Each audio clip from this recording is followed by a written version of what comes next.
ದೆಹಲಿಗೆ ನಗ್ನಗ್ತಾ ಹೋಗಿರೋ ಡಿ.ಕೆ. ಶಿವಕುಮಾರ್ ಖುಷಿಯಾದ ಸುದ್ದಿಯನ್ನು ಹೊತ್ಕೊಂಡ್ ಬರ್ತಾರ. ಮಹತ್ವದ ಬಜೆಟ್ ಚರ್ಚೆಯನ್ನು ಬಿಟ್ಟು ದೆಹಲಿಗೆ ದೌಡಾಯಿಸುವ ಹಿನ್ನೆಲೆ ಏನು? ಹೈಕಮಾಂಡೇ ಡಿ.ಕೆ. ಶಿವಕುಮಾರ್ನ ಕರೆಸ್ಕೊಂಡಿದ್ಯಾ? ಕಾಂಗ್ರೆಸ್ ಹೈಕಮಾಂಡ್ ಹೇಳೋದಿದ್ರೆ ಯಾರಿಗೆ ಹೇಳಬೇಕು? ಸಿದ್ದರಾಮಯ್ಯನವ್ರಿಗೆ ಹೇಳಬೇಕು.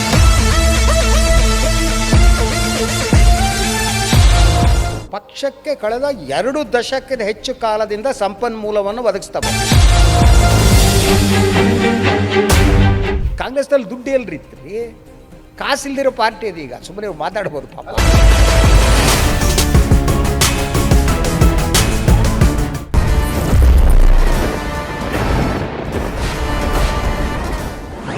ಲೇಡೀಸ್ ಅಂಡ್ ಜೆಂಟಲ್ಮನ್, ಕರ್ನಾಟಕದಲ್ಲಿ ಈ ಅಧಿಕಾರ ಹಸ್ತಾಂತರ, ಗದ್ದಿಗೆ ಗುದ್ದಾಟ, ಕ್ರಾಂತಿ ಅನ್ನುವಂಥ ಏನು ಚರ್ಚೆಗಳು ಶುರುವಾಗಿತ್ತು, ಆ ಚರ್ಚೆಗಳಿಗೆ ಫುಲ್ ಸ್ಟಾಪ್ ಹಾಕುವಂಥ ವಾತಾವರಣ ಏನಾದರೂ ನಿರ್ಮಾಣ ಆಗ್ತಾ ಇದೆಯಾ? ದೆಹಲಿಗೆ ನಗ್ನಗ್ತಾ ಹೋಗಿರೋ ಡಿ.ಕೆ. ಶಿವಕುಮಾರ್ ಖುಷಿಯಾದ ಸುದ್ದಿಯನ್ನು ಹೊತ್ಕೊಂಡ್ ಬರ್ತಾರ. ಹೈಕಮಾಂಡೇ ಡಿ.ಕೆ. ಶಿವಕುಮಾರ್ನ ಕರೆಸ್ಕೊಂಡಿದೆಯಾ? ಯಾವುದೂ ಕೂಡ ಬಹಿರಂಗಗೊಂಡಿಲ್ಲ. ಆದರೆ ಈ ರಾಜಕೀಯ ವಿಶ್ಲೇಷಣೆ, ಇನ್ಸೈಡ್ ಸ್ಟೋರಿಗಳು ಅಂತ ಬಂದಾಗ ಸತ್ಯಕ್ಕೆ ತೀರಾ ಹತ್ತಿರವಾದಂತಹ ವಿಶ್ಲೇಷಣೆ ಯಾರಾದರೂ ಮಾಡ್ತಾರೆ ಅಂದರೆ ಅದು ಕರ್ನಾಟಕದ ಪತ್ರಕರ್ತರಲ್ಲಿ ಶಶಿಧರ್ ಭಟ್ ಪ್ರಮುಖರು. ಸ್ವತಃ ಶಶಿಧರ್ ಭಟ್ ಅವರೇ ನಮ್ಮ ಜೊತೆಗಿದ್ದಾರೆ. ಬನ್ನಿ ಅವ್ರ ಹತ್ರ ಈ ಮಾತುಕತೆಯನ್ನು, ಯಾವ ರೀತಿಯ ರಾಜಕಾರಣದ ಒಳಮರ್ಮ, ಒಳ ನೋಟಗಳು, ಈ ಎಲ್ಲ ವಿಚಾರಗಳ ಬಗ್ಗೆ ಮಾತಾಡೋಣ. ಸರ್ ನಮಸ್ಕಾರ, ಕಾರ್ಯಕ್ರಮಕ್ಕೆ ಸ್ವಾಗತ. Thank you for having me. Yes sir. ಈಗ ಡಿ.ಕೆ. ಶಿವಕುಮಾರ್ ನಿನ್ನೆ ನಗ್ನಗ್ತಾ ಹೋಗ್ಬಿಟ್ಟಿದ್ದಾರೆ ಡೆಲ್ಲಿಗೆ. ಇಷ್ಟು ದಿನ ಅವರು ಡೆಲ್ಲಿಗೆ ಹೋಗುವಾಗ ಸ್ವಲ್ಪ ಅಳುಕಿ ಅಂಜಿ ಹೋಗ್ತಿದ್ರು. ನೆನ್ನೆ ಅಂಜದೆ ಅಳುಕದೆ ಹೋಗಿದ್ದಾರೆ. ಏನು ಸೀಕ್ರೆಟ್ ಏನು ಸರ್ ಅಂತ? ಒಂದು, ನೀವು ಹೇಳಿದಾಗ ನಿನ್ನೆ ಅವರ ಬಾಡಿ ಲ್ಯಾಂಗ್ವೇಜು, ಯಾಕೆಂದರೆ ಮನುಷ್ಯ ಅವನ ಮಾತಿಗಿಂತ ಅವನ ದೈಹಿಕ ಚಲನವಲನಗಳು ಬೇರೆ ಸತ್ಯವನ್ನು ಹೇಳ್ತಾ ಇರ್ತಾರೆ. ಸೊ ಅವರ ಮೂಡ್ ನೋಡಿದರೆ ಒಳ್ಳೆ ಮೂಡ್ನಲ್ಲಿದ್ದರು. ಯಾಕೆ? ಈ ಪ್ರಶ್ನೆಗೆ ನಾವು ಒಂದೊಂದೇ ಕಾರಣಗಳನ್ನು ನೋಡ್ತಾ ಹೋಗ್ಬೋದು. ಯಾಕೆ ಅನ್ನುವ ಪ್ರಶ್ನೆಗೆ ಮೊದಲನೇದಾಗೇನೋ ಮಹತ್ವ ಇರಬೇಕು ಅಂತ ಅನಿಸೋದಕ್ಕೆ ಮೊದಲ ಕಾರಣ, ಮುಖ್ಯಮಂತ್ರಿಗಳ ಜೊತೆ ಇವತ್ತು ಬಜೆಟ್ ಚರ್ಚೆ ನಡೀಬೇಕಿತ್ತು.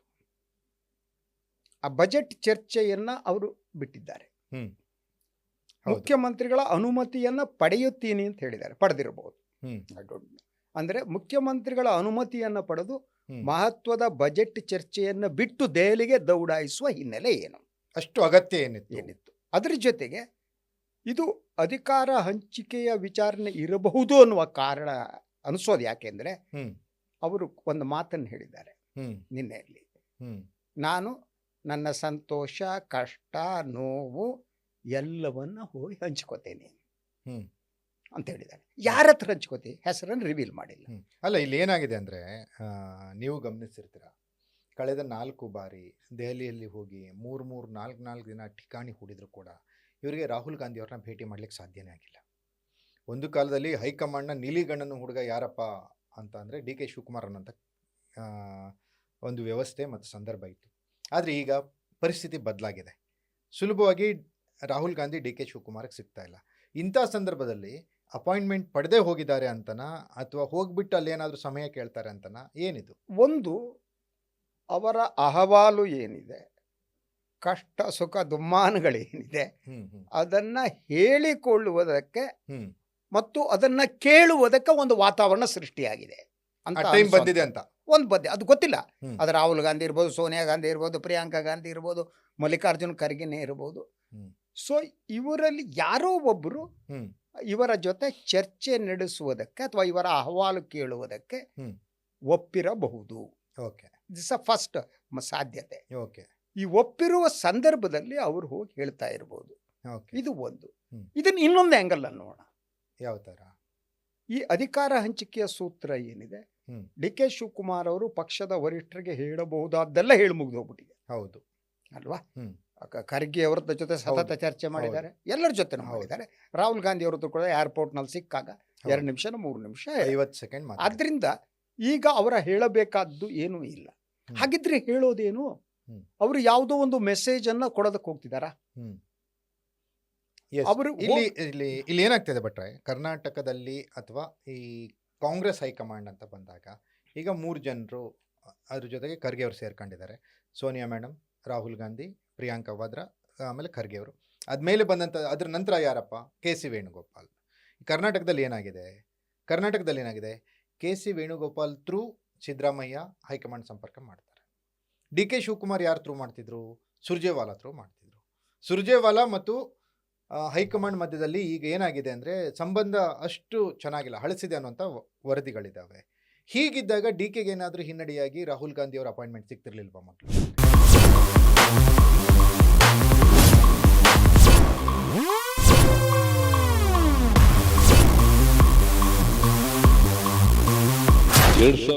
ಒಂದು ಈ ಹೈಕಮಾಂಡ್ ಒಂದು ಮನಸ್ಥಿತಿ ಅನ್ನೋದಿರುತ್ತೆ. ನೀವು ಅದನ್ನು ನೋಡಿ, ನೀವು ಕಾಂಗ್ರೆಸ್ ಹೈಕಮಾಂಡ್ ಇರಲಿ, ಬಿ ಜೆ ಪಿ ಹೈಕಮಾಂಡ್ ಇರಲಿ, ಅವರು ಏನು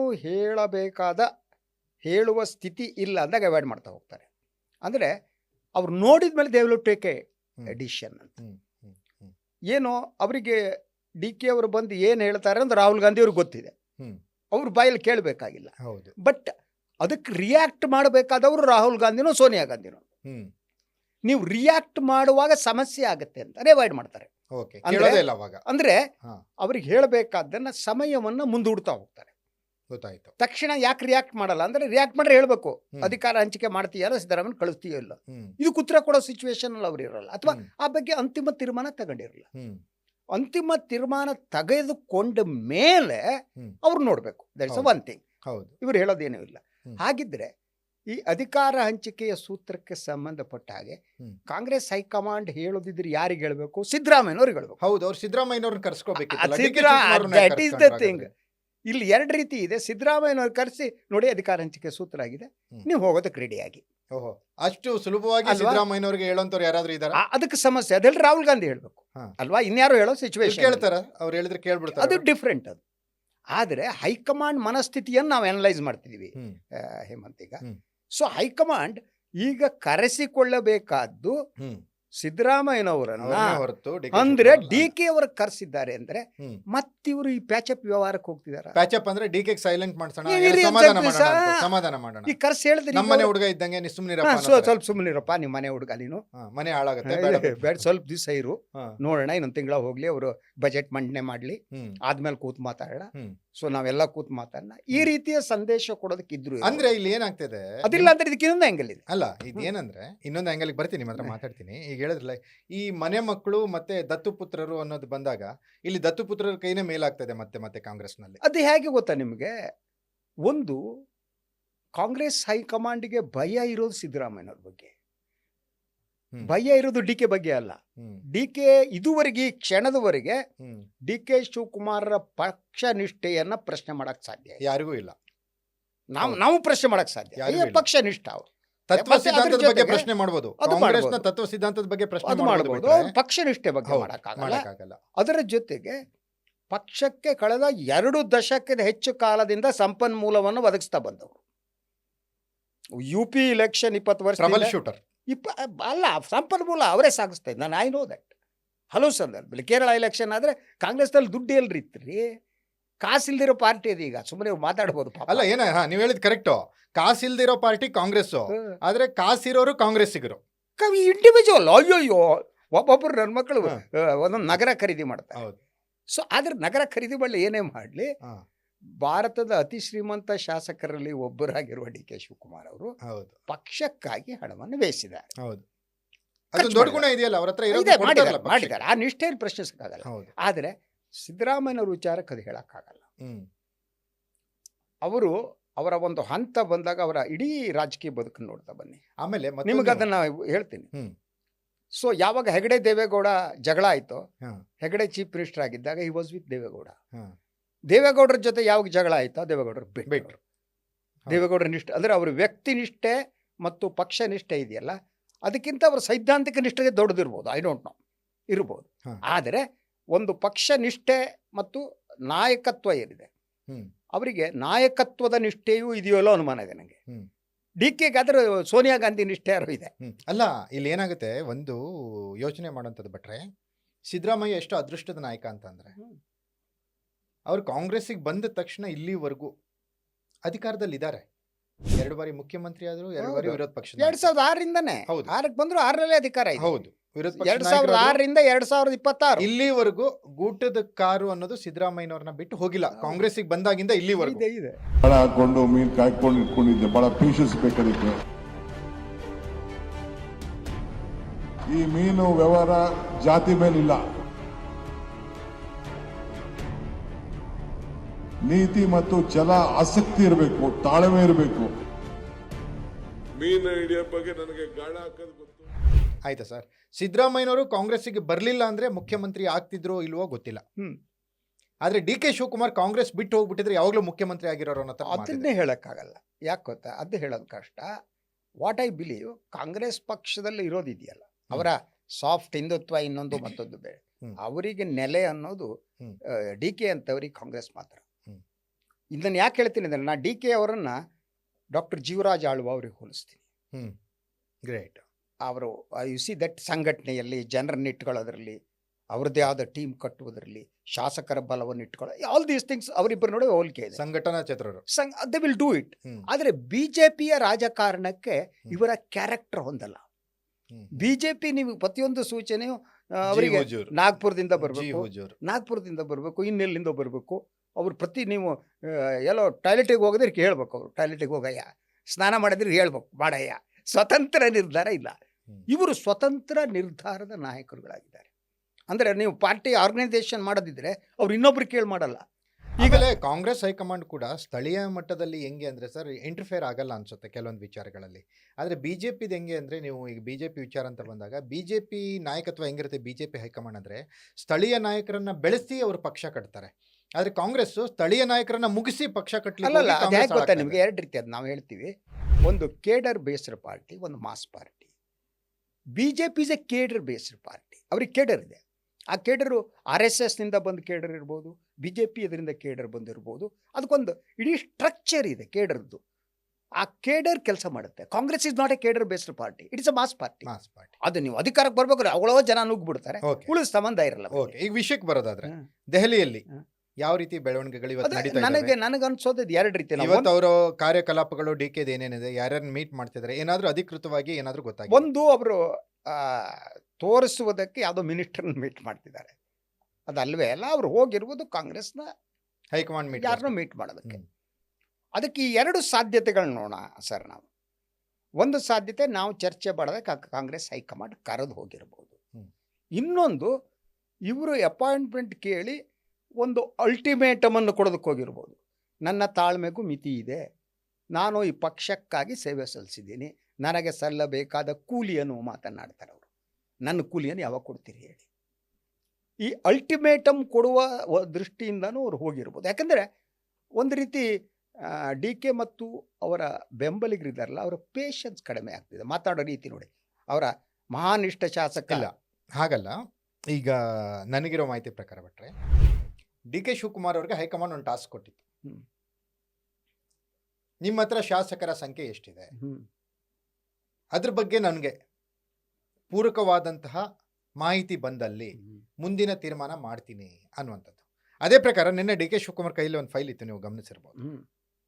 ಈ ತೀರಾ ಅಧಿಕಾರ ಹಸ್ತಾಂತರದ ಚರ್ಚೆಗಳು, ನವೆಂಬರ್ ಕ್ರಾಂತಿ ಅನ್ನೋದು ತೀರಾ ದೊಡ್ಡ ಮಟ್ಟಕ್ಕೆ ಶುರುವಾದಾಗ ಡಿ ಕೆ ಶಿವಕುಮಾರ್ ಪರಪ್ಪನ ಅಗ್ರಹಾರದಲ್ಲಿರುವಂಥ ಇಬ್ಬರು ಶಾಸಕರನ್ನು ಕೂಡ ಮೀಟ್ ಆಗಿದ್ರು.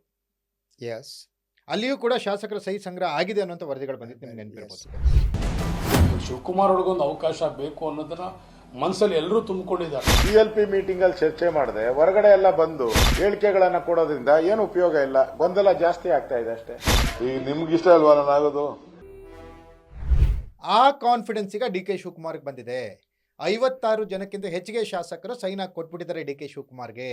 ಆ ಕಾನ್ಫಿಡೆನ್ಸ್ ಅಲ್ಲಿ D K Shivakumar high command appointment ಕೊಟ್ಟಿಲ್ಲ ಅಂದ್ರೂ ಹೋಗಿದ್ದಾರೆ, ಫೈಲ್ ಎತ್ಕೊಂಡು ಹೋಗಿದ್ದಾರೆ ಅನ್ನುವಂಥ ಒಂದು ಮಾಹಿತಿ ಇದೆ.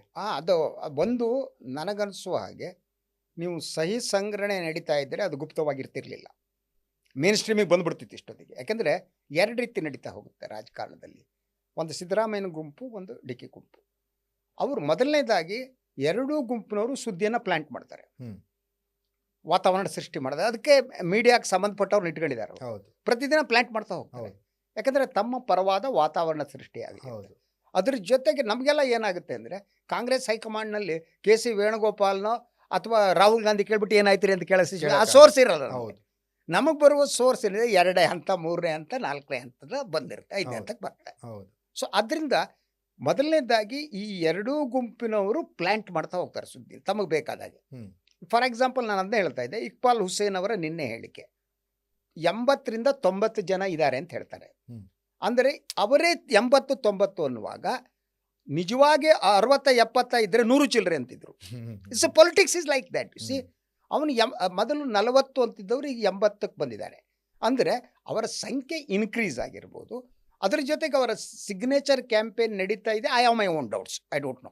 ಯಾಕೆಂದರೆ ಆ ಸಿಗ್ನೇಚರ್ ಕ್ಯಾಂಪೇನ್ ಆ ವಾಸನೆ ಬರೋದೇ ಬೇರೆ, ಬೇರೆ ರೀತಿ ವಾಸನೆ ಬರ್ತಾ ಹೋಗುತ್ತೆ. ಆದರೆ ಎಶ್ಯೂರೆನ್ಸ್ ಸಿಕ್ಕಿರ್ಬೋದು, ಡಿ ಕೆಗೆ ಎಶ್ಯೂರೆನ್ಸ್ ಸಿಕ್ಕಿರ್ಬೋದು, 50-60 ಜನ 70 ಜನ what ever it may be, I don't no. ಆ ಕಾನ್ಫಿಡೆನ್ಸ್ ಇಂದ ಹೋಗಿದ್ದಾರೆ ಅದು. ಕಾನ್ಫಿಡೆನ್ಸ್ ಇದೆ ಅವರಿಗೆ ಅಂತ. ಅದು ಆ ಕಾನ್ಫಿಡೆನ್ಸು ನಮ್ಗೆ ಅಲ್ಟಿಮೇಟಮ್ ಕೊಡಬೇಕಾದ್ರೂ ಕಾನ್ಫಿಡೆನ್ಸ್ ಇರುತ್ತೆ ಹೌದು. ಅಲ್ವಾ? ಅಥವಾ ನನ್ನ ಪರವಾಗಿ ಆಗುತ್ತೆ ಅಂದ್ರೆ ಕಾನ್ಫಿಡೆನ್ಸ್ ಇರುತ್ತೆ. ಅಂದರೆ ಸಾಕಪ್ಪ ನೋಡ್ಕೊಬೋಣ ಅಂದ್ರೆ ಕಾನ್ಫಿಡೆನ್ಸ್ ಅದು. ಹೋಗ್ರಿ ನೋಡ್ಕೊತೀನಿ, ಹೌದು. ನೀವು ಮಾಡ್ತೀರಾ ಇಲ್ಲ ಹೇಳಿ. ಹೌದು. ಅಂದರೆ ಒಂದು ಯಾವುದೋ ಒಂದು ತೀರ್ಮಾನಕ್ಕೆ ನಮ್ಮ ಮನಸ್ಸು ಬಂದಾಗ ಒಂದು ಕಾನ್ಫಿಡೆನ್ಸ್ ಜಾಗೃತ ಆಗ್ತಾ ಹೋಗುತ್ತೆ. ಹೌದು. ಅದು ಇರ್ಬೋದು. ಹ್ಮ್. ಅಂದರೆ ಇದನ್ನು ಈ ಕರ್ನಾಟಕ ರಾಜಕಾರಣ ಒಂದು ನಿರ್ಣಯಾತ್ಮಕವಾದಂಥ ಒಂದು ಸ್ಥಿತಿಗೆ ಹೋಗ್ತಾ ಇರ್ಬೋದು. ಎಸ್. ಸಮ್ ಡಿಸಿಸಿವ್ ಆದಂಥ ಒಂದು ವಾತಾವರಣಕ್ಕೆ ತಲುಪ್ತಾ ಹೌದು. ಇರ್ಬೋದು. ಯಾಕಂದ್ರೆ ಇದು ಇನ್ನೂ ಮುಂದುವರಿತು ಅಂದ್ರೆ ಜನರಿಗೆ ಇನ್ನೂ ಒಂದ್ ರೀತಿ ಆಡಳಿತ ವಿರೋಧಿಯಲ್ಲಿ ಜನರಿಗೆ ಕಾಂಗ್ರೆಸ್ ಬಗ್ಗೆ ಸರ್ಕಾರ ಬಗ್ಗೆ ಕಾಂಗ್ರೆಸ್ ಹೈಕಮಾಂಡ್ ಇದೇ ರೀತಿ ಮಾಡಿದ್ರಿ, ಅವ್ರ ಮನ್ಸಿಗೆ ಬಂದಾಗ ಮಾಡ್ತಾವೆ. ಅವರಿಗೆ ಬೇಕು ಅಂದ್ರೆ ನಾಯಕರು ಒಬ್ಬ ನಾಯಕರು ಅಲ್ವಾ, ಕಾಂಗ್ರೆಸ್ ಮೊದಲಿಂದ ಮಾಡಬೇಕೋ ಮಾಡ್ತಾರೆ, ಬೇಡ ಅಂದ್ರೆ ಎಳಿತಾ ಹೋಗ್ತಾರೆ. ಅದರಿಂದ ಒಳ್ಳೇದಾಗತ್ತಾ ಕೆಟ್ಟದಾಗತ್ತೋ ನೋಡೋಣ. ನೋಡೋಣ ನೋಡ್ಕೊಳ್ಳೋಣ ಅಂತ. ದಟ್ ಇಸ್ ಅವರಿಗೆ ಅವ್ರು ಅದನ್ನಲ್ಲ ಕಾಂಗ್ರೆಸ್ ನಾಶ ಪಡಿಸಕ್ ಎಸ್ ಸರ್. ಕೊನೆಯದಾಗಿ ಹ್ಮ್. ಈ ಡಿ ಕೆ ಏನು ಹೋಗಿದಾರಲ್ಲ, ಇದರಲ್ಲಿ ಡಿ ಕೆ ಯಶಸ್ ಕಾಣ್ತಾರ ಅನ್ನುವಂತ ಏನಾದ್ರೂ ಆ ರೀತಿಯ ಸೂಚನೆಗಳೇನಾದ್ರೂ ಸಿಗ್ತಾ ಇದಾವ? ಅದನ್ನ ಹೇಳೋದು ಕಷ್ಟ. ಬಟ್ ಅವ್ರ ಕಾನ್ಫಿಡೆನ್ಸ್ ನೋಡಿದ್ರೆ ಅವರ ಮನಸ್ಸಿನಲ್ಲಿ ಯಾವುದೋ ಒಂದು ತೀರ್ಮಾನಕ್ಕೆ ಬಂದಿದ್ದಾರೆ. ಅದು ಹೌದು. ಹೈಕಮಾಂಡ್ ಮಾತಿನಿಂದ ಬಂದ ತೀರ್ಮಾನ ಇರ್ಬೋದು ಅಥವಾ ಅವರೇ ತೆಗೆದುಕೊಂಡಂಥ ತೀರ್ಮಾನ ಇರ್ಬೋದು. ನಾವು ಈ looks confident. Why I don't know, will have to see. Yes. Thank you ಭಟ್ರೆ, ಇಷ್ಟೊತ್ತು ಭಾಗವಹಿಸಿ ಮಾತನಾಡಿದಕ್ಕೆ.